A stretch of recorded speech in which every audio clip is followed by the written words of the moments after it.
இந்த சிட்டி கிட்ட பேசதானே சொன்னோம். அவன் என்ன செஞ்சான்னு தெரியலையே. பணம் தரவே முடியாதுன்னு கட் அண்ட் ரைட்டா சொல்லிட்டேன்பா. அப்போ நீ பேசி ஒன்னும் ஆகலன்னு சொல்ற. இதுக்குதான் மனோஜ் மாதிரி படிச்ச ஆளுங்க போய் பேசணும்னு சொன்னது. அத்தை, அவர் போய் பணம் தரேன்னு பேரம் பேசினதுனாலதான் அவங்க இப்ப பணமே கேக்குறாங்க. இதுக்கு மேலே சாமர்த்தியம் பார்த்தாங்கன்னா அப்புறம் போலீஸ்ல கம்ப்ளைண்ட் கொடுக்க வேண்டியது. அதுக்கெல்லாம் அவசியம் இருக்காதுப்பா. தர முடியாது, நம்ம ஸ்ட்ரிக்ட்டா சொல்லியாச்சு. நம்ம ஸ்ட்ராங்கா இருந்தாலே போதும்பா. நீ என்ன பெரிய ரவுடியா? அரெஸ்ட் பண்ண தான் வந்திருக்கோம். வா. அரஸ்டா?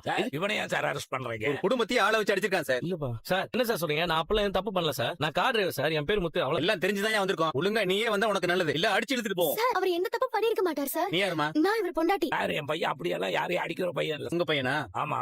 எந்த பெத்தவங்க தான் தன் பையன் தப்பு பண்ணான்னு தப்ப ஒத்துக்கிட்டு இருக்கீங்க? நீங்க சொல்றது எதுவுமே புரியல. யார ஆள வச்சு அடிச்சான்னு சொல்றீங்க? அதெல்லாம் ஸ்டேஷன்ல வந்து பேசுங்க. சார், என்ன ரீசனுக்காக அரெஸ்ட் பண்றீங்கன்னு சொல்லாமலே நீங்க எப்படி அரெஸ்ட் பண்றீங்க? சட்டப்படி நீங்க ஏதாவது இருந்தாலும் ரீசன் சொல்லிட்டு தான் செய்யணும். தீபன்கிற ஒரு பையனையும் அவன் குடும்பத்தையும் ரவுடிங்களை வச்சு அடிச்சிருக்கான் சார், நான் யாரையும் ஆள் வச்சலாம் அடிக்கல சார். இந்த வீட்டுல போய் மிரட்டல சார், அந்த குடும்பத்தாளுங்க என் அம்மாவை தேவையில்லாம பணம் கிட்ட மிரட்டினாங்க சார். நாங்க போய் முடியாதுன்னு சொல்லிட்டு வந்தேன். அவ்வளவுதான். அதான் கையால சொல்லிருக்க. ரவுடிங்க 4 பேரை வச்சு அந்த குடும்பத்தையும் அடிச்சு போட்டு வந்திருக்க. அதுல ஒரு ஆள் ஹாஸ்பிடல்ல சீரியஸா இருக்கான். ஐயோ, இந்த சிட்டி தான் ஆள் அனுப்பி அடிக்க சொல்லிருக்கான் போல இருக்கே. ஏய், பேசிட்டு வரதானே போனேன். வழக்கம் போல உன் வேலையை காமிச்சிட்டியா? நீங்க சும்மா இருக்கீங்களா? அவர் அந்த மாதிரி எல்லாம் யாரையும் ஆள் வச்செல்லாம் அடிக்க மாட்டாரு. அதானே, அவனே தானே போய் அடிப்பா.